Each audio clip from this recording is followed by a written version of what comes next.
Goes for goal and finishes off the PSG victory. Nuno Mendes est lancé, Nuno Mendes navigue, Nuno Mendes passe devant Quadrado, le tir, oh il est beau celui-là, le but de Nuno Mendes. You know the football, it is what it is. Le premier but de Ronald Colomboigny avec le Paris Saint-Germain, quelle joie. Hello and welcome to PSG Review, also known as the show that is just 15 years younger than Warren Zaïre-Emery, the man of the match and very deservedly so against no less than AC Milan at Parc des Princes on Wednesday night.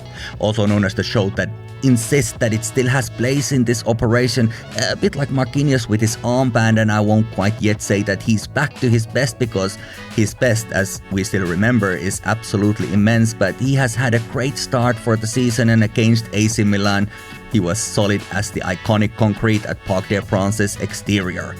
What a night of football, and the group stage is now in its midpoint and PSG is on top of the group. Of course, it's too early to celebrate. Right now, I celebrate only the bounce back from the Newcastle match and the match itself against AC Milan, but there are still 3 tough matches ahead and 2 of them are at the very difficult stadia. My name is Mikko, really great to have you with me once again, and on this episode we only really have one topic. You know what it is by now, but before we get into that in more detail, make sure that you follow me online at PSG Review Pod on Twitter and at PSG Review on Instagram and TikTok. And you can also email me your thoughts or questions or anything else for that matter, psgreview.podcast@gmail.com. Make sure to rate and review this show also on your platform of choice.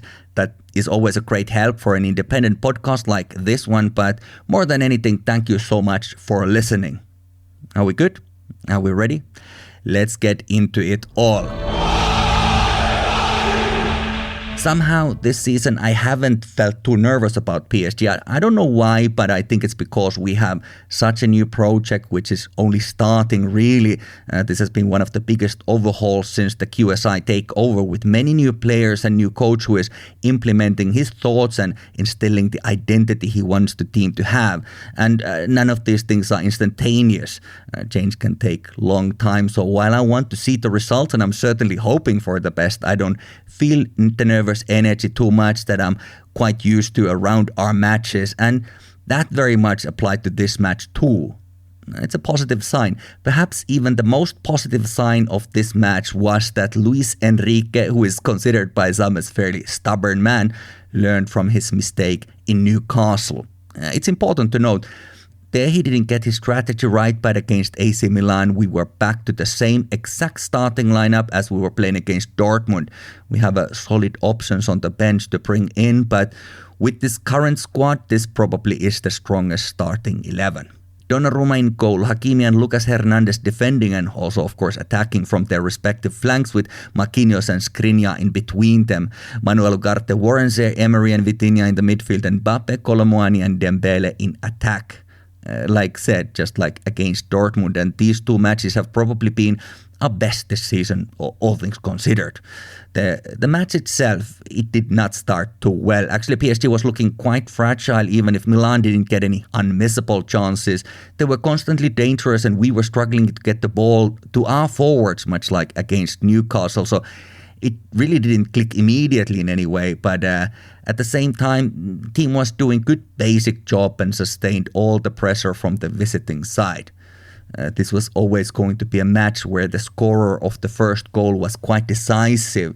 If not decisive as such, it was important nevertheless to be the team to open the scoring, and that team we were.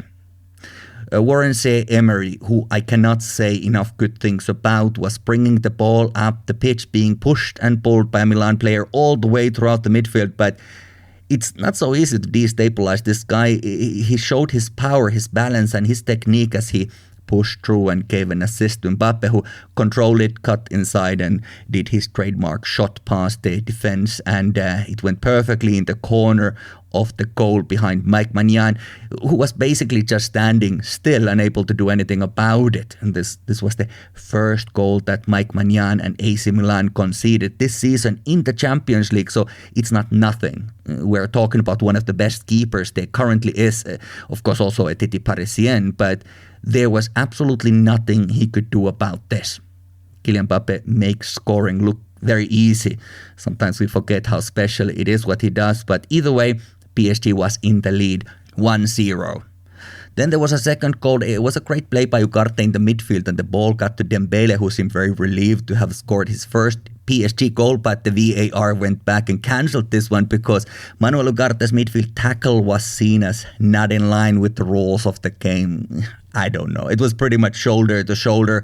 Milan player was a bit off balance to begin with, and Ugarte crashed into him with great force. It's one of those that if it was against us, I would have said probably that it was too much, but like I said, it was shoulder to shoulder. It doesn't matter that much what I think, because the referee decided that the goal won't stand, and there was a midfield free kick for the visitors. In the end, probably the right choice, even if I would have been very happy for Dembele to get his goal. It also needs to be said that Ugarte did exactly what we wanted him to do. And what we want him to continue to do, his whole job is to walk the fine line between what is and what isn't allowed. And he does it very well. So I don't fault him in any way, and without his tackle, there might not have even been a chance and subsequent disallowed goal, so fair play to him. Milan immediately had a half chance that didn't go in, but what did go in was PSG corner situation 5 minutes later. The corner was given quickly, which caused some commotion in front of Maignan goal, and PSG got 2-0 goal that actually stood, and it was scored from a rebound by Randal Colomwani. At this point, PSG had become more dominant. The indecisiveness of the early minutes of the first half were far behind, and AC Milan was struggling under the pressure, much like Dortmund had little over a month earlier when this group stage started. Finally, just before the end of the regulation time, Warren Zaïre-Emery once more ran forward with the ball, gave a cross, and Gonzalo Ramos, who had come in, did very clever dummy in a box and allowed the ball to roll to Lee Kang-in, who smashed it for his first ever PSG goal. Could not have happened at a better time or at a better stage. 3-0 were the final numbers on the score sheet, and Milan had their chances. There were some opportunities there, but nothing that our defense or Donnarumma could not have handled. Like said, Marquinhos was really great in this match. He was leading the backline by example, and I'm happy to see him raising his level.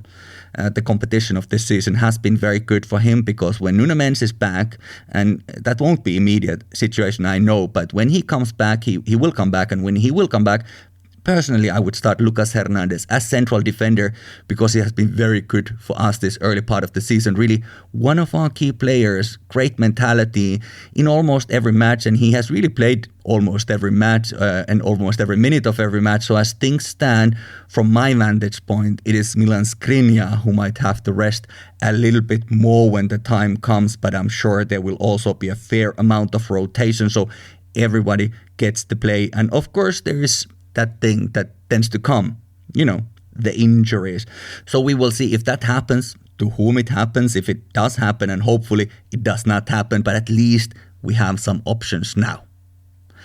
Warren Zaïre-Emery, with his excellent performance and 2 assists, was the man of the match, and it was very deserved. He was talking to Canal Plus after the match. Je suis très content d'être man of the match. I am very happy to be named man of the match, but above all, it's teamwork. We did everything together. We're a team. It shows on the pitch. We put the effort for each other.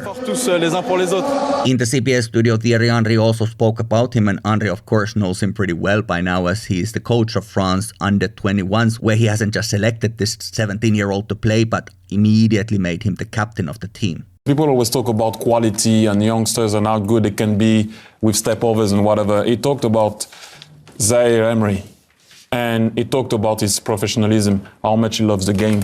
That's very important, that sometimes a lot of those youngsters, early doors, the people that are around them are not often there to help them.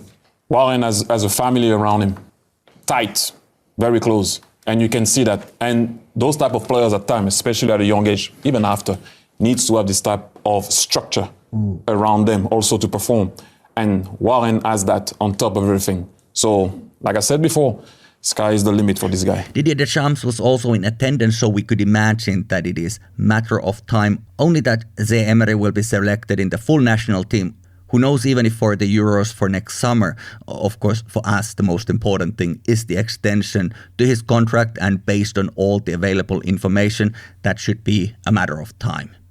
Of course, he was not playing alone. All in all, the whole team played very well, and for once we can bring effective players from the bench too. Fabian Ruiz, for instance, came in for Ugarte and he continued where he had left things off against Strasbourg. Lee Kang-in also had a good outing with even a goal to show for his troubles, and all in all, this was a solid performance from the whole team. But here comes the but. Is this level enough to win the Champions League? Well, I don't think so. I don't think this is quite enough to go all the way, and like I said earlier, I don't think we should bear that pressure on our shoulders anyway, but the good thing is that you can't win the Champions League in autumn anyways. That's not when the finals are played, and there are a lot of teams that are having their issues right now. There have been seasons when we have absolutely dominated the group stage, when we have topped these so-called groups of death. I remember, for instance, a couple of years ago when we won the group with Napoli and Liverpool in it, and Liverpool managed to get into the second spot sort of very late moments of the last match day, but they were the ones who went to win the trophy half a year later. Of course, it's better to play well now and build momentum than to not play well now, but it doesn't necessarily win you anything. There's no trophy for group stage, and if there was, we would have good few of them. But the only point is to qualify for the knockouts, and if you win the group, you are less likely to get one of the strongest teams against you in the round of 16. And even though it has also happened that we win and still get pretty tough opponents in February, and if we are second in the group, that group winner that throws us won't be thankful to their lucky stars either. PSG is going to be a difficult team for them to beat also. That's the way that it goes, but you have to be in the top two. Otherwise, it's Europa League, which in and of itself is not the end of the world either, but of course, that's not what we are aiming for here. Or if you are at the bottom of the group, well, then that has happened and life has to move on. So while I'm not sure this performance will be enough when the really big matches are at hand, it also doesn't matter because that's not happening now. And now we can only play the matches that are ahead of us. In that way, it's good that we are having these big tests against big teams already at this point. And I also don't want to overstate this thing that are we good enough, or if we are not good enough to win the whole thing at this point. Like said, because I kind of reject the whole pressure thing, but on top of that, things are going just fine. But the match in and of itself, the result was great, but there were times, especially early on in the match, where it was not that great, and a more dangerous team could have probably punished from those situations. Now, after 3 matches out of 6, PSG is on top of the group with 6 points from 3 matches. 2 wins and 1 defeat. As it transpired, Dortmund beat Newcastle at St. James's Park, so both of those teams have now 4 points, and AC Milan has 2 from 2 draws. PSG has 2 difficult away matches left, first of those 7th of November, so less than 2 weeks now at San Siro against AC Milan again, and they will have a lot to prove there. Then 3 weeks later, we have Newcastle at Parc des Princes, and that match, by the way, is only a couple of days after a match against Monaco, which is also a very, very big match. But both of those matches are luckily at home, and finally the group stage ends for us in Dortmund on the 13th of December. Then we know where we stand in the final analysis of this group stage. But it's good to be well positioned now, and it is important to keep that level up, and only by qualifying to the round of 16 can we earn the luxury of worrying about those matches that are then ahead.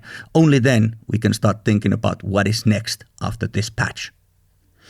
I think it would be a fair interpretation from all this to conclude that the night in Newcastle was sort of a perfect storm for them, with a long-awaited return to Champions League and all-around very solid match, of course, by them, but it was our defeat perhaps more than anything. PSG didn't bring what they should have, what they could have, and that was very costly, but such is life. It was, of course, very deserved win for Newcastle. I'm not taking anything away from them, but equally, if not even more so, deserved defeat for us in that match, and I'm glad to see that those lessons were learned, and the only direction we are looking now is the future, and nothing is necessarily beyond the reach of this squad.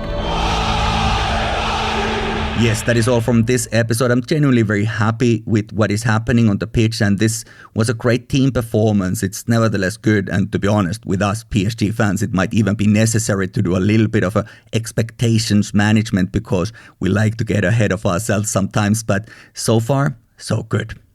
Women's team is on an international break right now, and the youth team managed to also beat AC Milan, by the way, 1-0, absolutely wonderful goal from distance by Seni Maulu.